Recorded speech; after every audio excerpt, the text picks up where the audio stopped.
হৃদি নিচ থেকে রুমে এসে বিছানায় বসে পড়ল। তার দুই হাত তখনও সেই নীল শাড়িটাকে মরিয়া হয়ে আঁকড়ে ধরে আছে।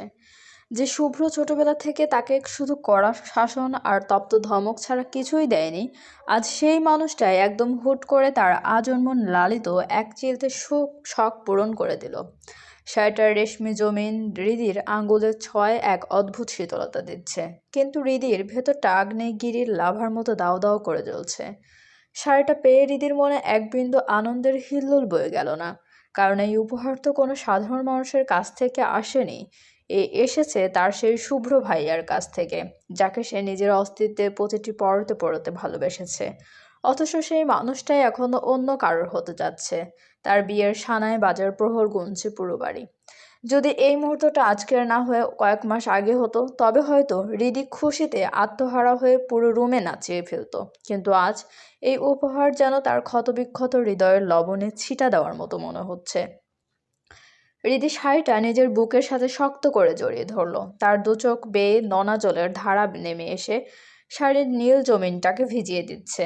রাগ কান্নার বেগ সামলাতে না পেরে সে বিছানায় লুটিয়ে পড়ল। তার কণ্ঠস্বর অবরুদ্ধ, বুক চিরে আসা এক একটা দীর্ঘশ্বাস যেন রুমের বাতাসকে ভারী করে তুলেছে। সে কাঁদতে কাঁদতে বিড়বিড় করে বলল, জানেন শুভ্র ভাই, আপনি এই শাড়িটা দিয়ে আমাকে এক ফোঁটাও খুশি করতে পারেননি, বরং আপনি আমাকে আরও ভয়ঙ্কর এক যন্ত্রণার গহ্বরে ফেলে দিলেন। কেন বারবার আমাকে এভাবে টেনে ধরেন? কেন আমাকে শান্তিতে মরতেও দেন না? হৃদির মনে হচ্ছে এই শাড়িটা কোনো বস্ত্র নয়, বরং এক টুকরো জীবন্ত বিষাদ। হৃদি খুব সাবধানে শাড়িটা বিছানার এক পাশে রাখলো। তার হাত দুটো এখনো থরথর করে কাঁপছে। সে ধীর পায়ে আলমারির কাছে গিয়ে নিজের ব্যাগ থেকে পুরনো কিছুটা বিবর্ণ হয়ে আসা একটা ডায়েরি আর কলম বের করে আনলো। এই ডায়েরিটা তো কেবল কাগজ আর কালির সমষ্টি নয়, এটা হৃদির জীবন খাতা। কবে প্রথম সেই কিশোরী মনে শুভ্র নামক ঝড়ের প্রবেশ ঘটেছিল, কবে শুভ্র প্রথম তাকে কড়া গলায় ধমক দিয়ে শাসিয়েছিল, আর কবে অতি সঙ্গোপনে শুভ্র তার দিকে আর চোখে তাকিয়েছিল, তার প্রতিটি মুহূর্তের সাক্ষী এই ডায়েরি। আগে মন খারাপ হলে হৃদি এই ডায়েরির পাতাগুলো উল্টে শুভ্রর সাথে কাটানো পুরনো স্মৃতিগুলো পড়তে আর আপন মনেই খিলখিল করে হেসে উঠত। কিন্তু আজ এই ডায়েরির পাতায় কোনো আনন্দের স্মারক লেখা হবে না। আজ কলমের প্রতিটি আঁচড়ে ফুটে উঠবে এক গভীর বিষাদের উপাখ্যান। হৃদি পড়ার টেবিলের চেয়ারটা টেনে বসলো। ঘর ভর্তি নিস্তব্ধতা। শুধু বাইরে ঝিঝি পোকার এক ডাক্কার টানা ডাক শোনা যাচ্ছে। কলমটা হাতে নিয়ে সে যখন ডায়েরির প্রথম পৃষ্ঠাটা উল্টালো, তার চোখের সামনে ঝাপসা হয়ে ভেসে উঠল বড় বড় অক্ষরে লেখা সেই বাক্যটি, আমার প্রেম প্রীতিপুরুষ শুভ্র ভাই। লেখাটার উপর হাত বোলাতেই হৃদির চোখ থেকে এক ফোঁটা জল টুপ করে সাদা কাগজের ওপর আছড়ে পড়ল। কালিটা একটু লেপ্টে গেল, ঠিক যেমন হৃদির সাজানো স্বপ্নগুলো এখন লেপ্টে একাকার হয়ে গেছে। সে কাঁপা কাঁপা হাতে আজকের তারিখটা লিখলো। তার মনে হচ্ছে কলমটা যেন আজ কোনো অনেক ভারী হয়ে গেছে। কলমটা ছোঁয়াতেই তার হাত দুটো প্রবলভাবে কেঁপে উঠছে। আজ কালের রংটা যেন তার চোখের পানির সাথে মিশে আরো গাঢ় হয়ে যাচ্ছে। সে তার মনের সবটুকু আরতি ঢেলে দিয়ে লিখতে শুরু করলো। প্রিয় প্রেম প্রীতি পুরুষ শুভ্র ভাই, আজ লিখছি আপনাকে নিয়ে, কিন্তু এ তো আমার নতুন কিছু না। আপনাকে নিয়ে লেখা এটা আমার পেশা নয়, নেশা। হ্যাঁ, আপনি আমার নেশা। কিন্তু এই নেশাটা যে আজ আমার বুকে যন্ত্রণায় পরিণত হলো। আজ এই ডায়েরি আর যেই কলম দিয়ে লিখছি, সেই জিনিসগুলো আগে আনন্দের মুহূর্তে লিখতো। এই কালির দাগগুলো সুখের গল্প ফুটিয়ে তুলতো, কিন্তু এই কালি আজ আনন্দের না। আজ সে এক বুক চিরে আসা রক্তক্ষরণের কথা লিখবে। আপনি জানেন শুভ্র ভাই, আপনার ওই পাথরের মতো চুপ থাকাটা বড্ড ভালোবাসি আমি। মনে হয় আপনার ওই মৌনতার মাঝেই আমার পুরো পৃথিবী লুকিয়ে আছে। আপনার ওই গভীর চোখের দিকে তাকালে আমি হৃদি আমার বেঁচে থাকার সবটুকু সুখ খুঁজে পাই। আপনার ওই গম্ভীর মুখে তাকালে আমার অস্থির বুকে প্রশান্তি পাই। কিন্তু সেই শান্তিগুলো যে আজ বালুচরের মতো আমার হাত থেকে হারিয়ে যাচ্ছে। আপনার দিকে তাকালে এখন আমি শান্তি না, তীব্র যন্ত্রণা পাই। আর মাত্র 2টা দিন, তারপর আপনি হয়ে যাবেন অন্য কারো। আপনার নামের সাথে, আপনার জীবনের প্রতিটি নিঃশ্বাসের সাথে জড়িয়ে যাবে অন্য এক নারীর অস্তিত্ব। পৃথিবীর মানুষ বদলে যাবে, সময় আপন গতিতে চলে যাবে, কিন্তু এই হৃদির কী হবে? সে কি আপনাকে ভুলতে পারবে? না, পারবে না, কারণ ভালোবাসার মতো ভালোবাসলে চাইলে মন থেকে মুছে ফেলা যায় না। আর আমার ভালোবাসা তো শরীরের নয়, একদম আত্মার গভীর থেকে। তাহলে আমি কিভাবে ভুলবো আপনাকে? জানেন শুভ্র ভাই, আজ আমার বড্ড কষ্ট হচ্ছে, বুকের ভেতরটা কেমন যেন দুমড়ে মুচড়ে যাচ্ছে। ইচ্ছে করছে সব লজ্জা ভুলে আপনাকে জড়িয়ে ধরে চিৎকার করে বলি, আই লাভ ইউ শুভ্র ভাই। আমি আপনাকে অনেক ভালোবাসি। আপনার শাসনের চরটা আমি হাসি মুখে সইতে পারি, কিন্তু অন্য কারো হয়ে যাওয়ার এই আঘাতটা আমি সইতে পারছি না। আমি আজ বড় অসহায়। আমি হেরে যাচ্ছি নিজের ভালোবাসার কাছে শুভ্র ভাই। আমি আপনাকে নিয়ে আর লিখতে পারছি না। আমার হাত কাঁপছে, মনে হচ্ছে এই বুঝি আমার নিঃশ্বাস বন্ধ হয়ে আসবে। আচ্ছা শুভ্র ভাই, আমি যদি সব ছেড়ে আপনাকে বলি চলেন না, আপনি আর আমি মিলে দূরে কোথাও চলে যাই, যেখানে লোকচক্ষুর অন্তরালে আমাদের ছোট্ট একটা ঘর হবে, সেখানে আমাদের ছোট্ট একটা স্বপ্নের সংসার হবে। আপনি কি আমাকে নিয়ে সত্যি চলে যাবেন? আমাকে নিয়ে কি বাঁধবেন সুখের ঘর? আমি কি একটাবার আমার মনের সবটুকু আকুতি আপনার সামনে বলে দেখব? কিন্তু আমার যে অতটুকু সাহস নেই। আমি আজ হেরে যাচ্ছি আমার নিজের ভালোবাসার কাছে। বুক ফেটে মুখ ফুটিয়ে বলতে পারছি না আমার এই যন্ত্রণার কথাটা। শুভ্র ভাই, আমি আর লিখতে পারলাম না আপনাকে নিয়ে আজ বেশি কিছু। কলমের কালি হয়তো আপনাকে নিয়ে লেখার ফুরালো না, তার আগেই ফুরিয়ে এলো আমার শক্তি। তবুও মনের অন্তর থেকে বলবো, চিরজীবন সুখী হন আপনি। আমি না হয় আমার ভালোবাসার যন্ত্রণায় পুড়ে ছায়া হয়ে পড়ে রইলাম এক কোনায়। রীতি ডায়েরির ওই ভেজা পাতায় একদম শেষ প্রান্তে কাঁপা কাঁপা অক্ষরে লিখল, এটি আপনার নামের নীল বেশে নীল হওয়া এক মেয়ে হৃদি। লেখাটা শেষ করে রিদি কলমটা টেবিলের ওপর ছেড়ে দিল। তার বুকের ভেতরটা কেমন যেন খালি হয়ে আসছে। ডায়েরিটা বন্ধ করার শক্তিটুকুও নেই। সে অঝরে কাঁদতে কাঁদতে ওই খোলা ডায়েরির ওপরই মাথা রাখলো। চোখের জলে কাগজের কালি আরও কিছুটা লেপটে গেল। রাতের নিস্তব্ধতা শুধু তার ফুপিয়ে কাদার শব্দটাই শোনা যাচ্ছিল। সে জানে না এই লেখাগুলো কোনোদিন আলোর মুখ দেখবে কিনা, নাকি এই বিষাদের সাক্ষী হয়ে শুধু এই ডায়েরিটাই থেকে যাবে। সকাল সকাল চৌধুরী বাড়িটা একদম উৎসবের সাজে সেজে উঠেছে। বাড়ির চারিপাশ বর্ণিল আলোকসজ্জা আর ডেকোরেশনে ভরে উঠেছে। মেয়েরা দল বেঁধে আড্ডার মাঝে একে অপরের হাতে মেহেন্দি দিচ্ছে। রিদি চুপচাপ সবার সাথে বসে আছে। যত সময় যাচ্ছে ততই তার বুকটা ফেটে আসছে। সে ভাবছে আর মাত্র একদিন পর তার এই প্রিয় মানুষটা অন্য কারো হয়ে যাবে। হঠাৎ চৌধুরী বাড়িতে প্রবেশ করলো দুইজন যুবক, শুভ্রের বন্ধু রিফাত আর তুর্য। দুজনেই এসে বাড়ির বড়দের সাথে কুশল বিনিময় করে সোজা শুভ্রের রুমে আসলো। শুভ্র তখন নিজের মতো বিছানায় বসে ল্যাপটপ খুব মনোযোগ দিয়ে কিছু একটা করছিল।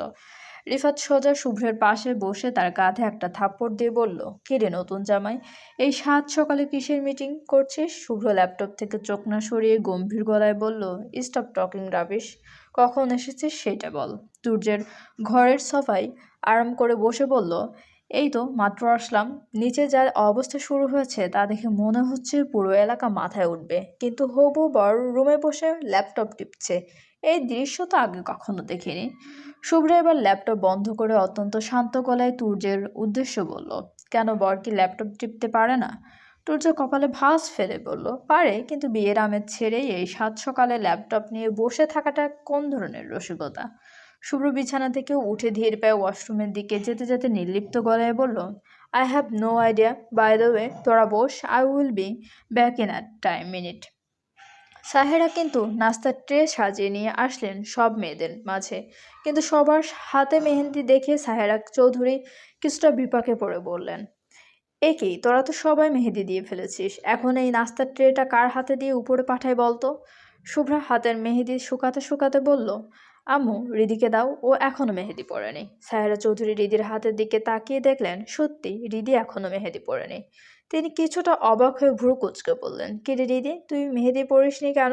সবাই তো হাসাহাসি করে পড়ছে। রিদি মিলান হেসে নিচু গলায় বলল, এমনি পড়িনি মামি, পরে কোনো কোনো এক সময় পড়ে নিব। আচ্ছা ঠিক আছে, তাহলে তুই এই ট্রেটা নিয়ে শুভ্রের রুমে দিয়ে আয়। বলে সাহেরা চৌধুরী উত্তরের অপেক্ষা না করে রিদির হাতে ট্রেটা ধরিয়ে দিয়ে চলে গেলেন। রিদি নিজের ভেতরে সবটুকু সাহস সঞ্চয় করে উঠে দাঁড়ালো। সে খুব ধীর পায়ে সিঁড়ি বেয়ে উপরে উঠে শুভ্রের রুমের সামনে এসে দাঁড়ালো। বুকের ভেতরটা তার ধরফর করছে। সে দরজায় মৃদু করাঘাত করে নিচু সরে বলল, ভাইয়া আসবো? ভেতর থেকে রিফাত বেশ অমায়িক সরে বলল, আসো শুভ্র, রুমে নেই। রিদি খুব সন্তর্পণে নিজের অস্তিত্বকে যেন ছোট করে মাথা নিচু করে রুমে প্রবেশ করলো। রিদিকে দেখা মাত্রই রিফাতের দৃষ্টি যেন স্থির হয়ে আটকে গেল রিদির ওপর। রিদির সেই মায়াবী চেহারার বিষণ্ণতা রিফাতকে মুহূর্তেই মুগ্ধ করলো। হৃদি ধীর পায়ে এগিয়ে এসে বিছানার উপর নাস্তার ট্রেটা সন্তর্পণে রাখলো। তার হাত দুটি হালকা কাঁপছে। নিচু সরে সে বলল, মামি আপনাদের জন্য নাস্তা পাঠিয়েছেন। বলে হৃদি কোনো মতে নিজেকে সেখান থেকে সরিয়ে নিতে চাইলো। কিন্তু সে পা বাড়াতে রিফাত কিছুটা আগ্রহ নিয়ে বলে উঠল, এই মেয়ে দাঁড়াও, তুমি কি শুভ্রের কাজের লাগো? হৃদি দরজার দিকে এক পা বাড়িয়েও থমকে দাঁড়ালো। ঠিক সেই মুহূর্তে ওয়াশরুমের দরজা খুলে শুভ্র বেরিয়ে এলো। তার পরনে একটা কুচকুচে কালো শার্ট, চুলগুলো হালকা ভেজা, কিছুটা কপালে এসে লেপ্টে আছে। রিফাতকে হৃদির দিকে তাকিয়ে থাকতে দেখে আর রিফাতের কথা শুনে শুভ্র বেশ বিরক্ত হলো। সে হাতের তোয়ালেটা একপাশে ছুঁড়ে ফেলে অত্যন্ত কর্কশ আর ঠান্ডা গলায় রিফাতকে বলল, why are you so interested? That's none of your business Rifat. ওর পরিচয় জেনে তোর কি কাজ? রিফাত একটা বাঁকা হাসি দিয়ে শুভ্রের দিকে তাকিয়ে টিপ্পনি কাটলো, পরিচয় জানতে হলে কি কোনো কারণ লাগে নাকি? আমি তো ভাবছি তোর এই সুন্দরী কাজিনটাকে পটানো যায় কিনা। তোর জড়িদের ফ্যাকাশে হয়ে যাওয়া মুখটার দিকে এক পলক তাকে ফাজলামো করে বলল, তুমি কে গো সুন্দরী? আমার এই বন্ধুর অচল মনটা তো দেখছি তুমি কেড়ে নিলে। তোমার কোথায় তোমার বাড়ি বলে দাও না সুন্দরী, কালই ঘটক নিয়ে হাজির হব তোমার বাড়ি। হৃদি দরজার চৌকাঠের কাছে একদম কাঠের পুতুলের মতো স্থির হয়ে দাঁড়িয়ে রইল। তার মনে হচ্ছে পায়ের নিচের মাটিটা দুলছে। শুভ্র এবার আর নিজেকে সামলাতে পারল না। তার ফর্সা মুখটা রাগে একদম রক্তবর্ণ হয়ে গেল। সে সিংহ গর্জনে ফেটে পড়ল, that is enough Rifat and টর্জ, অনেক হয়েছে। এটা তোদের ফাজলামি করার জায়গা না। শুভ্রের ওই রণমূর্তি দেখে রিফাত আর তুর্য দুজনেই একদম কুঁকড়ে গেল। তাদের মুখে আর কোনো রাফ উঠল কাড়ল না। হৃদি ভয়ে একদম কেঁপে উঠল। শুভ্র এবার হৃদির দিকে তপ্ত চোখে তাকিয়ে অত্যন্ত কর্কশ গলায় চিৎকার করে বলল, আর তুই তুই এখানে দাঁড়িয়ে দাঁড়িয়ে কি দেখছিস? তামাশা দেখছিস? বের হ রুম থেকে, get out of my room right now. শুভ্রের কর্কশ কণ্ঠস্বরের ধমকে ভয়ে হৃদি এক ছোটে রুম থেকে বেরিয়ে গেল। হৃদি বেরিয়ে যেদি তুর্য শুভ্রের দিকে সেই অগ্নিশর্মা মুখের দিকে তাকিয়ে কিছুটা ভরকে গেল। তবুও পরিবেশ হালকা করতে টিপ্পনি কেটে বলল, রিল্যাক্স শুভ্র, তুই যেভাবে ধমক দিলি মেয়েটাকে, ও তো ভয়ে একদম কুঁকড়ে গেছে। না মানে আমাদের ধমক দিয়েছিস, আমরা বড় মানুষ, হজম করে নিয়েছি, কিন্তু মেয়েটা তো পেচ্ছি। ওইটুকুনে মেয়ে তোর এই সিংহ গর্জন কিভাবে সামলাবে? এখন গিয়ে দেখ আন্টির আঁচল ধরে ফুপিয়ে ফুপিয়ে তোর নামে নির্ঘাত নালিশ দিচ্ছে। শুভ্র ভাই আমাকে ধমক দিয়েছে।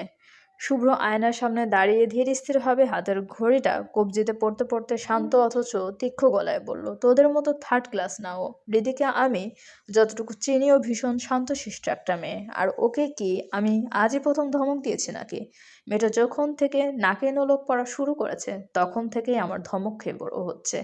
কোনোদিন কারো কাছে আমার নামে বিচার দেয়নি। আর এখন তো ও অনেকটা বড় হয়েছে, এখন বিচার দিতে যাবে কোন দুঃখে? তোদের মতো গবর মার্কা বন্ধুকে কেন শুধু আমার কপালে জুটলো কে জানে। তুর্য আর রিফাত পাল্টা কিছু বলার জন্য মুখ খুলতে যাবে, তার আগেই শুভ্র গট করে রুম থেকে বেরিয়ে যেতে যেতে শ্লেষ মিশিয়ে বলল, I am going down, if you guys want to come then join me. আর আসতে না চাইলে রুমে বসে মেডিটেশন কর। শুভ্রের এই সপাট উত্তরের পর আর কথা বাড়ানোর সাহস পেল না তুর্য আর রিফাত। তারা দুজনে একে অপরের দিকে তাকিয়ে মুখ বাঁকালো। শুভ্র সিঁড়ি দিয়ে নামতে নামতে নিচের হট্টগোল শুনতে পাচ্ছে, চারদিকে হলুদ আর মেহেদির আমেজ। আত্মীয় স্বজন বাড়িটা গম গম করছে। শুভ্র নিচে নামতেই তার পিছু পিছু রিফাত আর তুর্য নামলো। তারা একদম ছায়ার মতো শুভ্রর পেছনে এসে দাঁড়ালো। ড্রয়িং রুমে তখন মেয়েদের মেহেদি আর আড্ডার আসর পুরো জমে উঠেছে। হঠাৎ রিফাত সেই আড্ডার দিকে তাকিয়ে বেশ উচ্চস্বরে মেয়েদের উদ্দেশ্য করে বলল, এই যে আফরা, খালারা, চাচিরা, শুধু কি তোমরা মেহেদি লাগালেই হবে? বরের হাতে মেহেদি কে দেবে? ও বুঝেছি, কথায় আছে না, যার বিয়ে তার নাম নেই, পাড়াপড়শির ঘুম নেই। তোমাদের দশা হয়েছে ঠিক তেমন।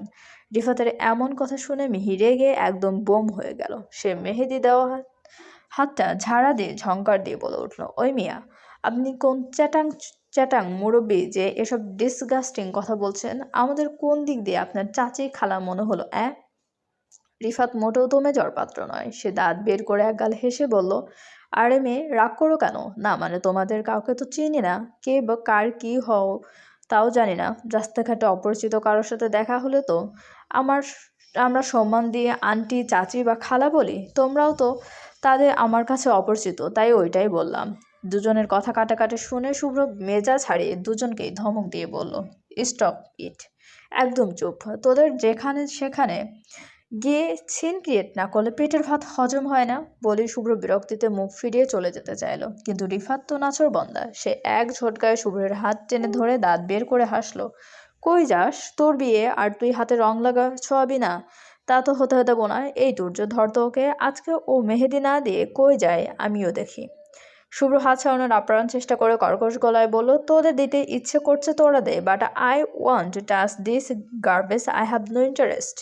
কিন্তু তুর্য আর রিফাত এক প্রকার গায়ের জোরে শুভ্রকে পাজাকলা করে টেনে নিয়ে মেয়েদের আড্ডার মাঝখানে সোফায় ধপাস করে বসিয়ে দিল। তুর্য বিজয় হাসি দিয়ে মেয়েদের দিকে তাকে ঘোষণা করলো, এই যে সুন্দরীরা, তোমাদের মধ্যে কে সব থেকে স্পেশাল ডিজাইন করো? আমাদের এই কাঠখোট্টা বড়টার হাতে একটা খাসা নকশা তুলে দাও তো। ওকে চেপে ধরে রাখার দায়িত্ব আমাদের। শুভ্র সোফা থেকে ওঠার জন্য ধস্তাধস্তি শুরু করলো। তার ফর্সা মুখটা রাগে আর লজ্জায় লাল হয়ে উঠেছে। সে চিৎকার করে বলল, হোয়াট দ্য হেল, ছাড় বলছে আমাকে। তোদের এসব গু আমি হাতে লাগাবো না, তোরা লাগা।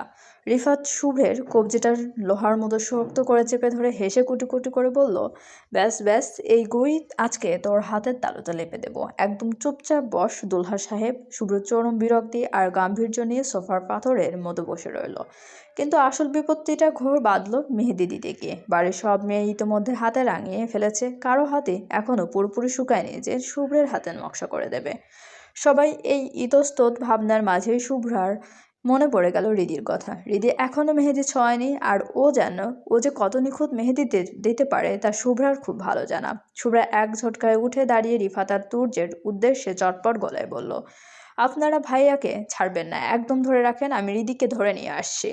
শুভ্রা পুরো বাড়ি তন্ন তন্ন করে খুঁজে শেষে ছাদে গিয়ে দেখলো রিদি রেলিং ধরে একদম নিশ্চুপ হয়ে আকাশের দিকে তাকিয়ে আছে। শুভ্রা কোনো কথা না শুনে এক প্রকার জোর করে রিদিকে টেনে নিচে নিয়ে আসতে লাগলো। রিদি নিজেকে ছাড়ানোর চেষ্টা করে বিরক্ত হয়ে বলল, কি হয়েছে, এভাবে টেনে হিস্ট্রি কোথায় নিয়ে যাচ্ছিস আমাকে?